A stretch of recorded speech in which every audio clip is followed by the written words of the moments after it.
ബട്ടറാണോ അല്ലെങ്കിൽ plant based ആയിട്ടുള്ള സസ്യ ഓയിലുകളാണോ നമ്മുടെ ആരോഗ്യത്തിന് ഗുണകരം? ഈ അടുത്ത നടന്ന റിസർച്ച് റിപ്പോർട്ട് നമുക്കൊന്ന് നിരൂപണം ചെയ്യാം.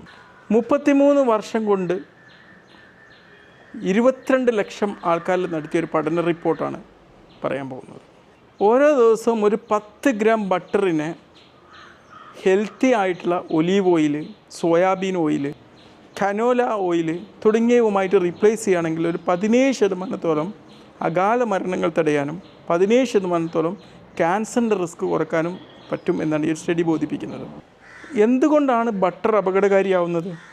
ബട്ടറിലടങ്ങിയ കൊഴുപ്പ് തന്നെയാണ് ഇവിടെ വില്ലനാവുന്നത്. സാച്ചുറേറ്റഡ് ഫാറ്റി ആസിഡ് എന്ന് പറയുന്ന അപകടകരമായിട്ടുള്ള കൊഴുപ്പാണ് ബട്ടറിലടങ്ങിയത്.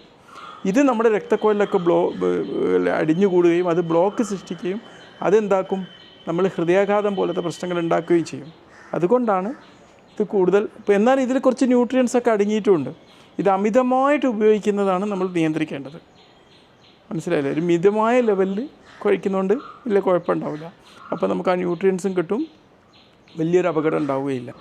പിന്നെ നേരത്തെ നമ്മൾ പറഞ്ഞ healthy oils, olive oil, soybean oil, canola oil, ഇതിലൊക്കെ എന്ന് പറഞ്ഞു കഴിഞ്ഞാൽ നമ്മുടെ ഹെൽത്തി ഫാറ്റുകളാണ് അടങ്ങിയിരിക്കുന്നത്. ഇത് നമ്മുടെ ശരീരത്തിലെ ചീത്ത കൊളസ്ട്രോൾ ആയിട്ടുള്ള LDL കുറക്കാൻ സഹായിക്കുന്ന കൊഴുപ്പുകളാണ്.